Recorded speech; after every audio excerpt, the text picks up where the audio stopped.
지난주에는 우리의 삶 속에 있는 이상과 현실에 대해서 얘기하면서 우리는 살면서 또 신앙생활하면서 이상적인 걸 꿈꾸지만 막상 우리의 삶 속에는 현실의 그런 고통이 있다고 말씀을 드렸습니다.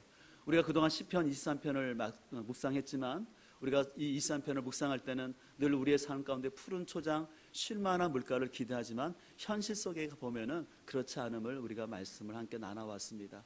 그래서 우리의 삶 속에는 이런 이상과 현실 사이에서 괴리감이 있는데 그때마다 우리가 기억해야 될 것은 내가 원하는 대로 내가 기대한 대로 신앙생활하는 것이 아니라 하나님의 선하시고 인자하신 그 성품에 초점을 두고 우리가 신앙생활해야 할 것을 함께 살펴보았습니다.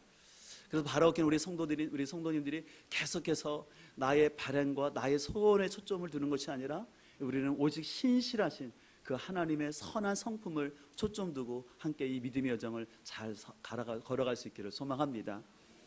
근데 저는요, 이제 말씀을 마치면서 이런 좀 생각을 해봤어요.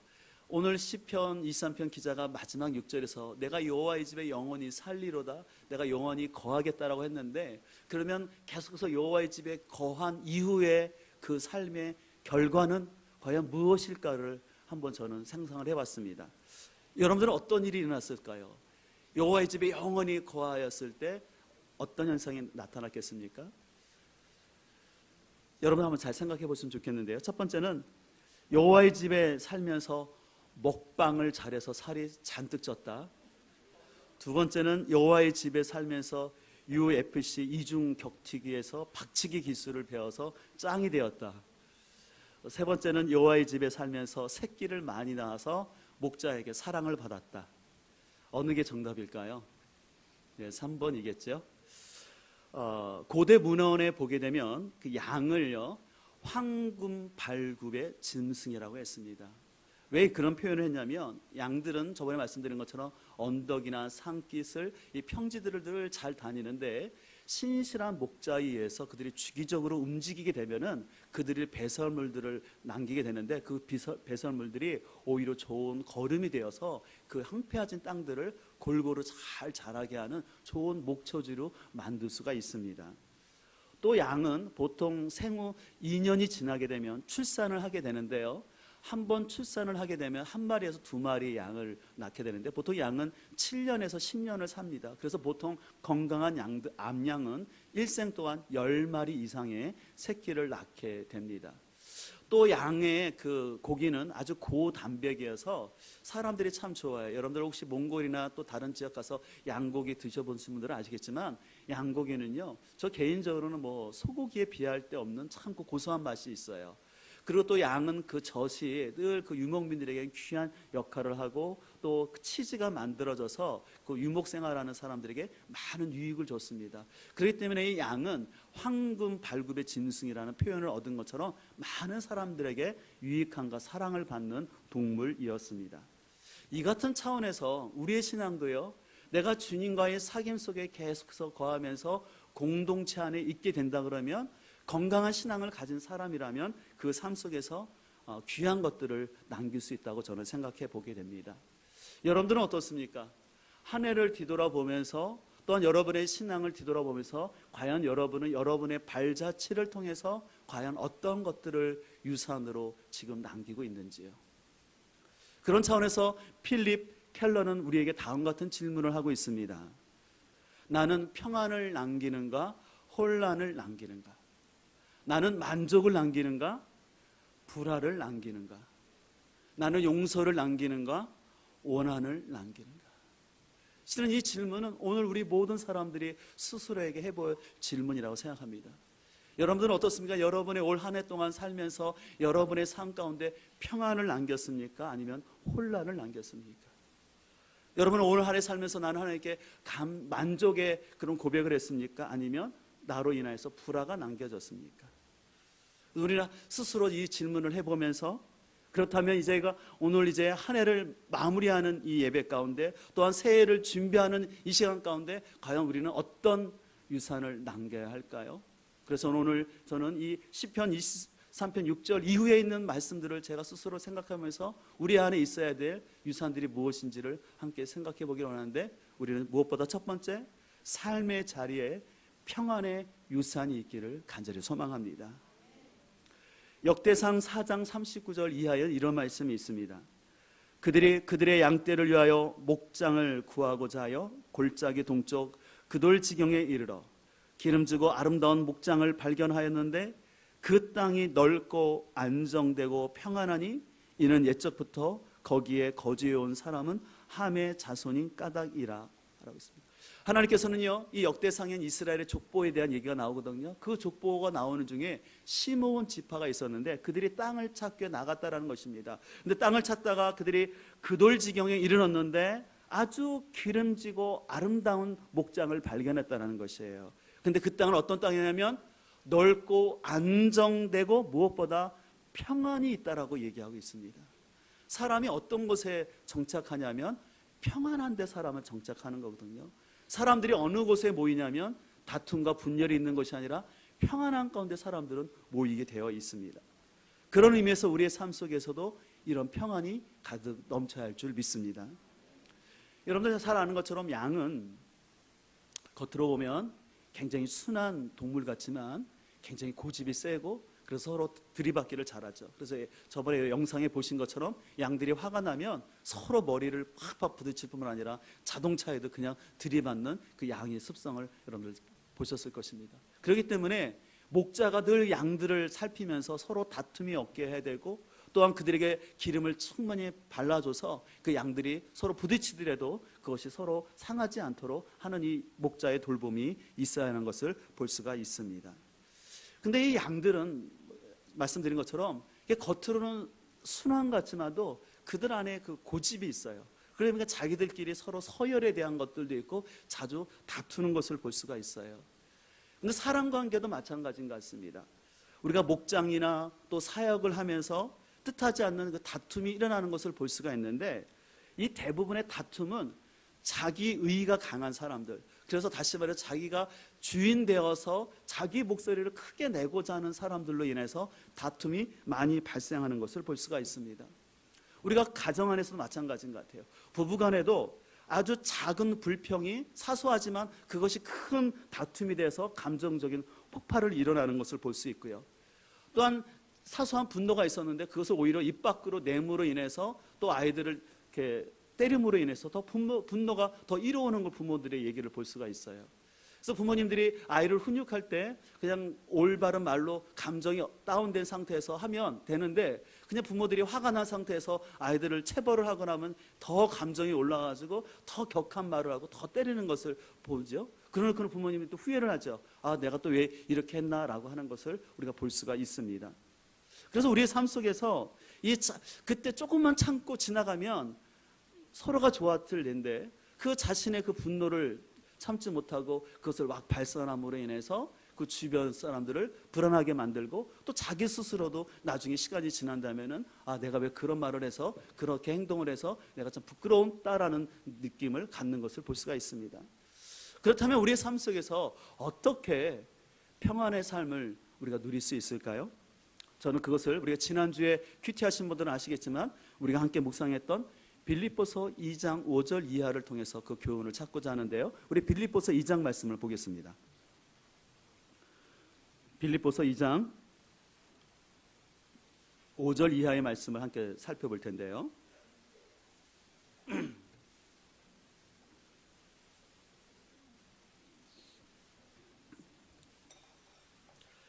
너희 안에 이 마음을 품으라. 곧 그리스도 예수의 마음이니 그는 근본 하나님의 본체시나 하나님과 동등됨을 취할 것으로 여기지 아니하시고 오히려 자기를 비워 종의 형체를 가지사 사람들과 같이 되셨고 사람의 모양으로 나타나사 자기를 낮추시고 죽기까지 복종하셨으니 곧 십자가에 죽으심이라. 이러므로 하나님이 그를 지극히 높여 모든 이름 위에 뛰어난 이름을 주사 하늘에 있는 자들과 땅에 있는 자들과 땅 아래에 있는 자들로 모든 무릎을 예수의 이름에 꿇게 하시고 모든 입으로 예수 그리스도를 주라 신하여 하나님 아버지께 영광을 돌리게 하셨느니라. 우리가 굉장히 좋아하는 말씀인데요. 근데 일반적으로 많은 사람들은 이 빌립보서 2장 5절 이하를 읽으면서 어디에 포인트를 두냐면 예수 그리스도의 낮아지심, 이런 예수님의 겸손한 마음, 그래서 예수님께서 말구에 오신 것들을 대표적으로 하면서 예수님이 이렇게 낮은 모습으로 오셨기 때문에 우리도 예수님처럼 낮아지자, 겸손해지다를 가지고 얘기합니다. 그러나 오늘 이 빌립보서에서 사도 바울이 강조하고자 하는 것은 예수 그리스도의 낮아지심이 아니라 예수 그리스도의 높아지심을 강조하는 거예요. 왜냐하면 구절을 보시겠습니까? 이러므로, 여러분 이러므로라는 것은 어떤 전환과 결론을 말하거든요. 그래서 하나님께서는 인간의 모습으로 낮게 오신 그 예수 그리스도를 높이셨다는 거예요. 그래서 구절이 중요해요. 이러므로 하나님이 그를 지극히 뭐 하셨습니까? 높였다라는 거예요. 그래서 모든 이름 위에 뛰어난 이름을 주셨다라고 말했어요. 또 10절에서는 모든 무릎을 예수의 뭐합니까? 무릎 앞에 이름 앞에 꿇게 하셨다라는 것이에요. 그래서 11절 모든 입으로 예수 그리스도를 뭘 하시납니까? 주라. 그러니까 주님이라고 시인하게끔 하셨다. 그래서 하나님께 뭘 돌리게 해요? 영광을 돌리게 하셨다라고 말씀하고 있습니다. 여러분 이 말씀이 왜 중요하냐면요, 우리는 신앙 가운데 두 가지를 잘 이해해야 되는데, 예수님은 우리를 죄 가운데서 구원하여 주시는 구원자, 구세주이십니다. 믿습니까? 근데 주님은 우리를 죄에서 구원해 주시는 구세주일 뿐만 아니라 우리 삶의 주인이 되시는 로드, 주인이심을 알아야 된다는 것이에요. 근데 오늘날 한국교회 성도들이 보면은 신앙생활을 반쪽짜리밖에 안 돼요. 이게 뭐냐면 예수님이 나의 죄를 용서해 주셨다, 그래서 나를 용서해 주시고 사랑해 주시고 나를 긍휼히 여기시는 그런 예수님, 그런 하나님은 너무너무 좋아해요. 근데 문제는 거기서 더 나가지는 못하고 내 삶의, 내 시간과 물질과 내 삶의 주인 되시는 그 주인 되심에 대해서는 로드십에서는 별로 인정하지 않기 때문에 신앙이 온전히 하지 못하고 늘 제자리, 그래서 바퀴가 하나밖에 없는 수레처럼 늘 제자리 가운데만 머무는 것을 볼 수 있어요. 그러다 보니까 자신의 삶에 예수 그리스도가 주인이 안 되다 보니까, 그러면서 그냥 예수님이 자신을 용서해주고 구원하는 거 좋지만 내 삶 속에 예수 그리스도 진정한 주인이 되지 않음으로 인해서 계속 자기 삶 속에 갈등이 있는 것을 볼 수가 있어요. 그래서 우리의 신앙이 평안해지기 위해서는 예수 그리스도가 우리 삶의 구세주일 뿐만 아니라 내 삶의 주인이라는 이 사실을 우리는 분명히 알아야 할 줄 믿습니다. 여러분 쉽게 이렇게 설명할 수 있을 것 같아요. 우리가 옛날에도 제가 저희 성장할 때는 집안에 어른이 있으면 절대 저희들끼리 싸우면 안 되는 걸 배웠어요. 야, 할아버지 계시다. 야, 어른들 아버지 계시는데 그만해. 아버지 들어오신다. 왜 그렇게 교육받지 않았습니까? 그래서 보통 웬만한 가정들은 그 어른이 있음을 알고 어른 앞에서는 싸우지 않는 것을 배웠습니다. 그런데 그렇지 못한 가정 안에서는 어른이 있건 없건 간에 막 싸우는 거예요. 그럼 흔히 우리가 그런 가정을 말해서 뼈대 없는 가문이라고 얘기할 수 있는 것입니다. 근데 신앙도 마찬가지인 것 같아요. 예수님을 자신의 삶의 주인으로 고백하고 그리고 교회에 왔을 때 예수 그리스도가 보이지는 않지만 이 교회의 머리 대신 주님이라는 사실을 알게 될 때 내가 그 교회 안에서 다투고 싸우는 것을 부끄럽게 생각하고 내 감정적으로 어떤 성도와 안 맞고 싫지만, 그러나 그리스도가 교회의 주인 된다는 사실을 알기 때문에 거기서 자신이 감정을 드러내는 것이 아니라 참고 때를 받다가 내가 정직하게 솔직하게 감정을 표현합니다. 근데 미성숙한 사람은 교회에 왔어도 어른 주님이 있음에도 불구하고 주님이 전혀 없는 것처럼, 또 교회 목사님들과 교회 직분자들 어른들이 있음에도 불구하고 그냥 자신의 생각과 자신의 말로 막 서로 싸우고 불평하는 사람들을 볼 수가 있어요. 근데 그런 것들은 뭐냐면 제가 볼 때는 그 사람이 마음이 겸손해져서가 아니라, 겸손하지 않은 게 문제가 아니라 그 사람의 주인이 아직까지도 자기인 거예요. 내 의가 강한 거예요. 내 생각이 강한 거예요. 그러니까 내 생각과 안 맞으니까 내 감정대로 그냥 분별하지 못하고 해야 될 말 안 할 말을 지난주 말씀드린 것처럼 함부로 얘기를 함으로 인해서 그 공동체가 하나 되지 못하게 하고 하나님께 영광 돌리지 못하게 하는 거예요. 그래서 저는 이 빌립보서의 말씀을 보면서 우리가 겸손해져 봤자 얼마나 겸손해집니까? 제가 볼 때 중요한 것은 예수 그리스도가 우리의 삶의 주인됨을 우리가 고백해야 하지만 평안이 오게 되는 줄 믿습니다.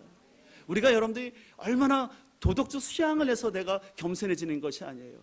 예수 그리스도가 누구신지를 알 때, 그 예수 그리스도가 내 삶의 주인이라는 사실을 알 때 우리는 그 이름 앞에 무릎 꿇고 하나님 앞에서 영광을 돌리는 삶을 살게 될 줄 믿습니다.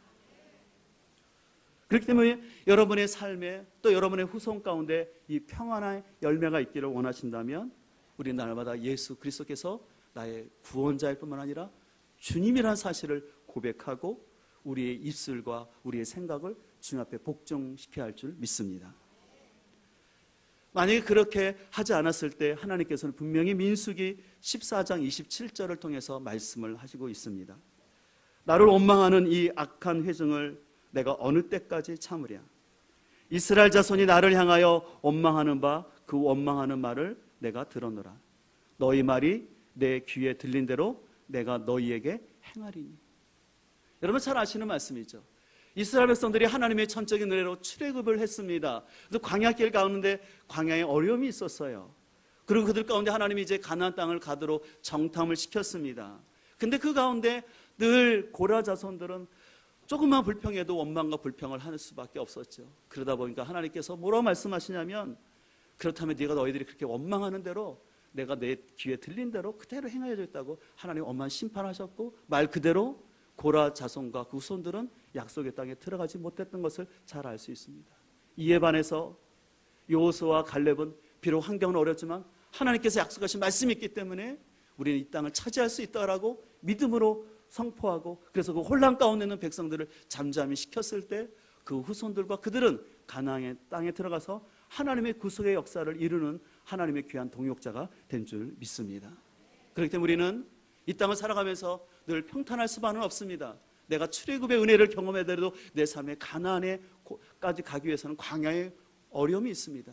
그럴 때마다 우리가 나의 삶의 주인이 하나님인 것을 기억하시고, 우리 하나님은 신실하신 하나님인 것을 기억하시고, 그분이 분명히 내 삶을 인도하심을 신뢰하고 우리가 계속해서 주님 앞에 나아갈 수 있기를 소망합니다. 우리는 계속해서 여호와의 집에 거함으로 인하여서 재생산의 유산이 있기를 간절히 소망합니다. 아까도 제가 설교를 시작하면서 말씀드렸는데요, 양들은 보통 7년에서 10년을 살면서 건강한 양은 10마리 이상의 새끼들을 낳게 됩니다.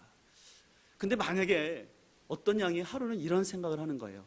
자신이 곰곰이 생각해 보니까 어떤 깨달음이 왔어요. 왜냐하면 목자가 늘 이렇게 수고하면서 자신들에게 좋은 꼴을 먹이고 쉴만한 물가로 인도하는 이유는 다른 게 아니라 결국 나를 잡아먹으려고 하는 거구나 라고 깨달은 거예요. 이 양이요. 양이 생각해보니까 목자가 괜히 한 게 아니더라고요. 때만 되면 1년만 한 번씩 내 털을 다 깎아내지 않습니까? 그리고 내 젖을 다 짜내요. 그러니까 이 똑똑한 양이 생각을 한 거예요. 그래, 내가 잘 먹으면 이거 결국 내가 다 빼앗기는 거야. 내 털 다 뺏기고 내 젖 다 뺏기니까 난 똑똑하니까 이렇게 하겠어. 나 이제부터 주인이 주는 거 안 먹을 거야. 나 단식을 선언할 거야. 그럼 어떻게 될까요? 굶어 죽거나 주인의 손에 의해서 죽게 되겠죠. 아무 쓸모 없으니까.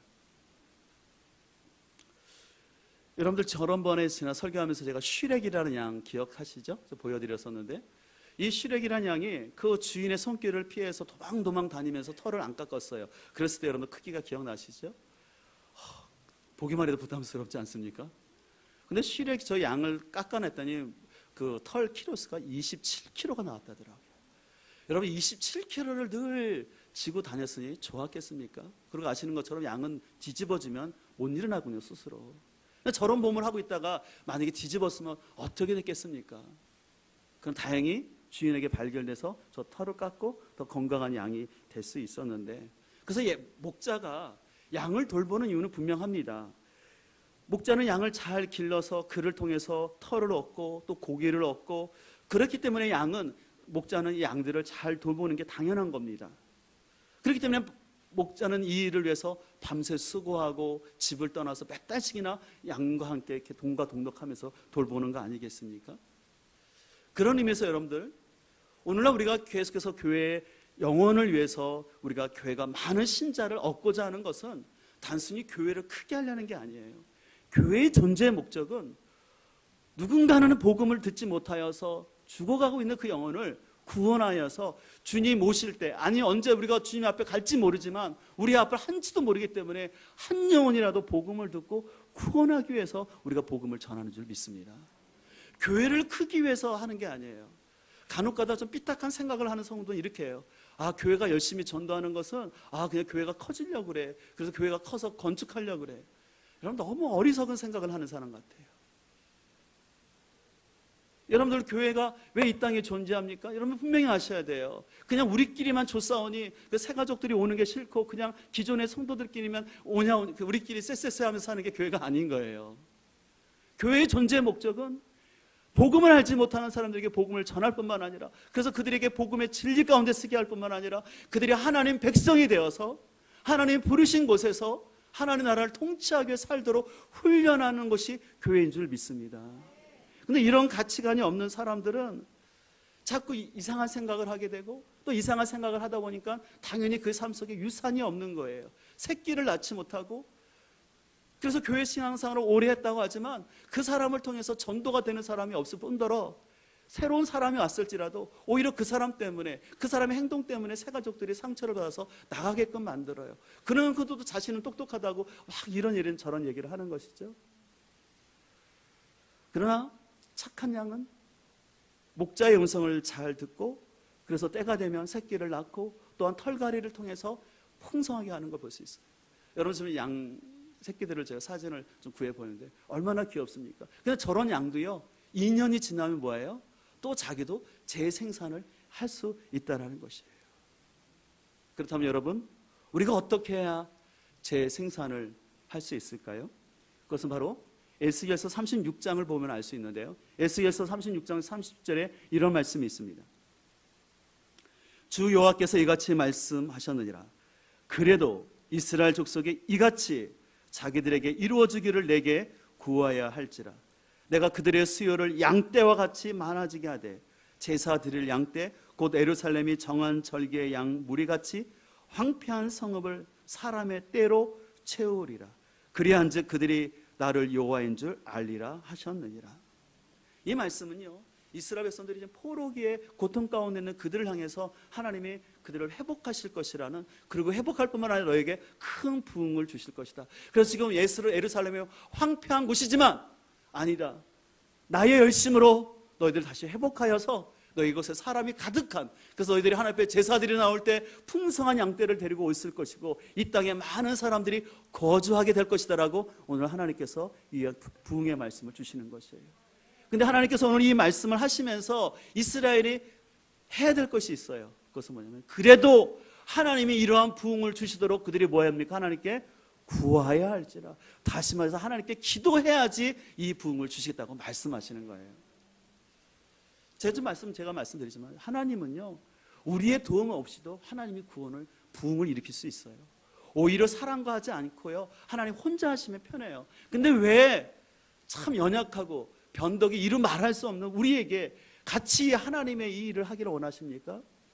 그것은 바로 하나님의 마음을 알기를 원하는 거예요. 한 영혼을 귀히 여기고 한 영혼을 사랑하시는 그 마음을 알기를 원하는 거예요.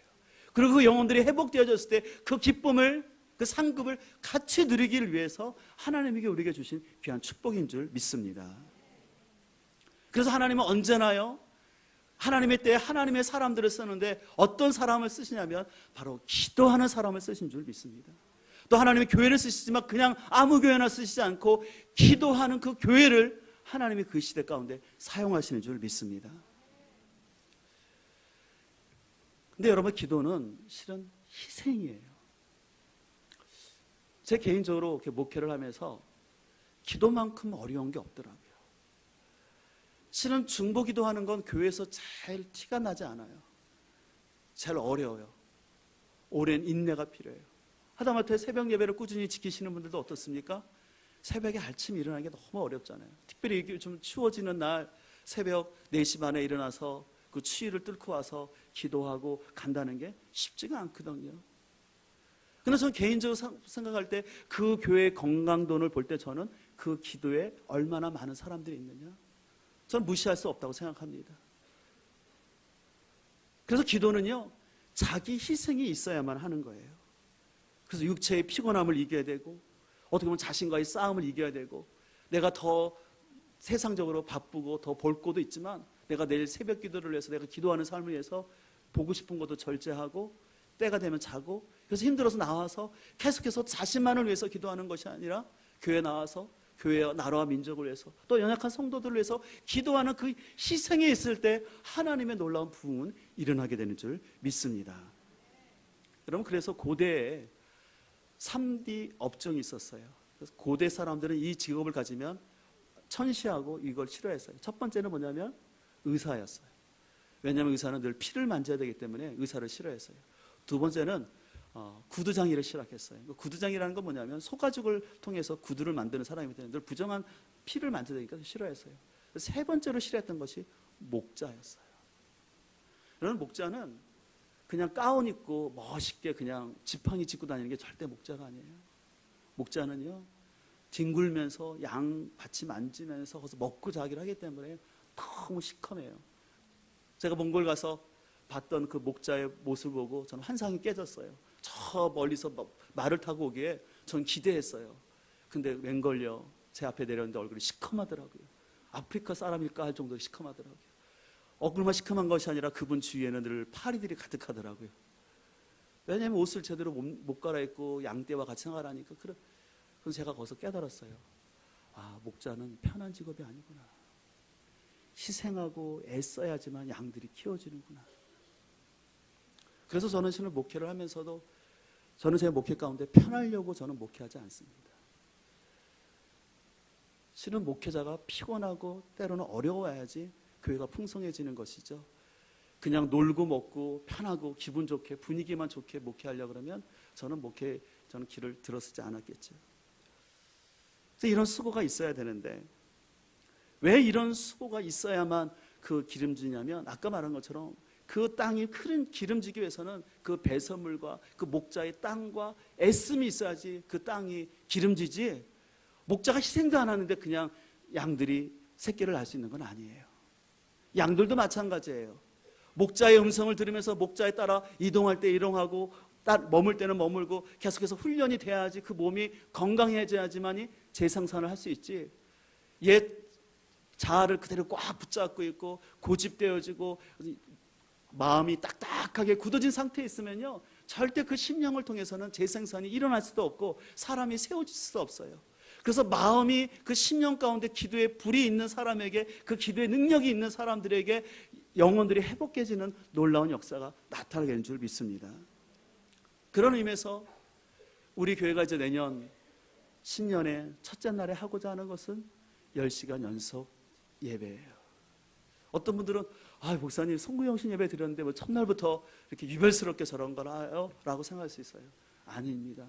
유별스러운 것이 아니라 우리는 기도해야지만 하나님의 일을 감당할 수 있습니다. 기도해야지만 우리 삶에 평화가 오고 우리 삶의 재생산의 역사가 나타나게 되는 줄 믿습니다. 근데 은혜는 겸손히 하나님께 무릎 꿇는 사람에게 나타난 줄 믿습니다. 제가 너무 느껴요. 제가 책을 봐서요? 아니요. 공부해서 목회하는 게 아니더라고요.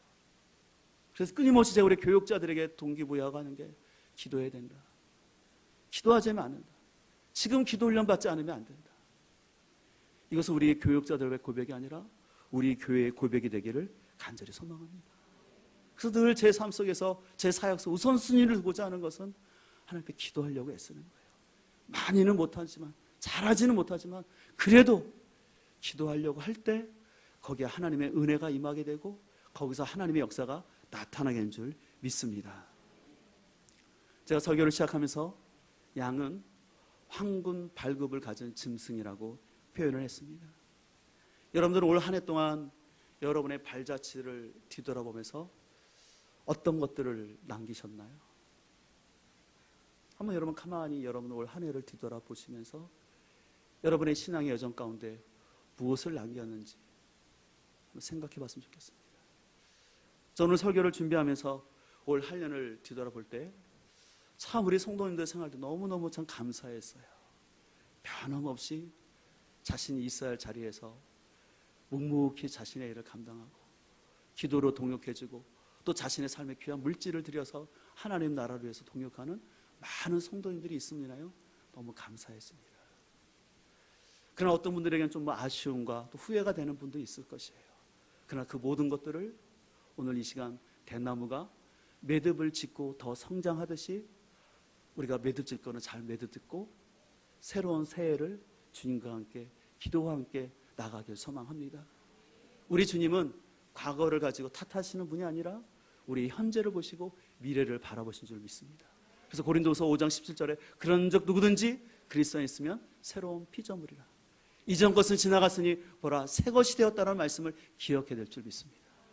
또 스가랴서 4장 6절에 말씀드린 것처럼 이는 힘으로 되지 아니하고 능으로 되지 아니하고 오직 나의 영으로 된다라는 주의 말씀을 기억하시고 우리 성령님께서 우리 가운데 기름 부어주시도록 우리가 기도하며 주의 나라를 이뤄가기를 소망합니다.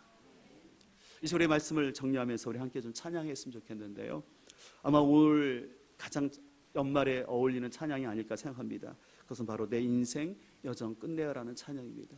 우리가 올 한 해를 뒤돌아보면서 하나님 내 삶을 뒤돌아보면서 어떠한 열매들이 있었는지 내 삶 가운데 하나님께서 인도하실 것을 소망하시면서 우리 기도하는 마음을 가지고 내 인생 여정 끝내어 함께 찬양 드리도록 하겠습니다.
가슴에 손을 얹고 찬양합시다.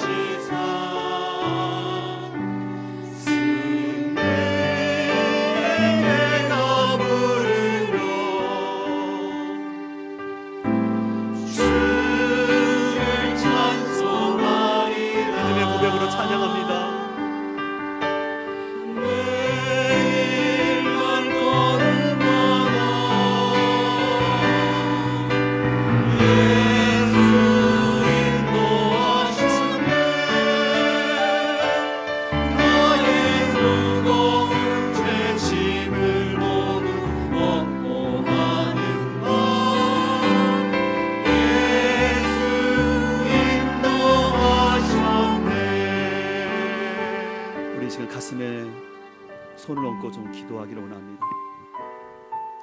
올 한 해를 뒤돌아보면서 여러분들의 발걸음 무엇을 남기셨나요? 어떤 분들은 감사한 고백이 있을 수도 있고 어떤 분들은 좀 많이 아쉽고 또 부족한 모습이 있을 것입니다. 그러나 우리가 기억해야 될 것은 목자 되신 주님만을 믿고 따라가는 길인 줄 믿습니다.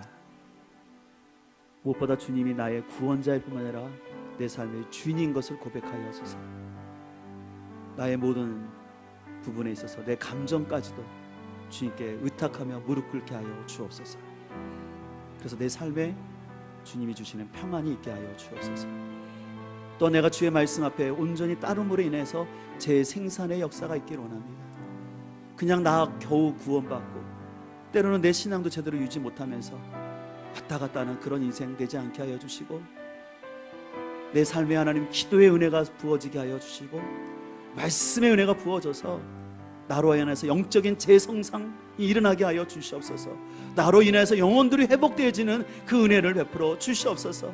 그래서 주님 앞에 섰을 때 부끄럽지 않는 나의 인생, 후회할수롭지 않는 인생 될 수 있도록 나의 인생을 이끌어 주시옵소서. 오늘 말씀을 기억하며 함께 기도하며 나가겠습니다.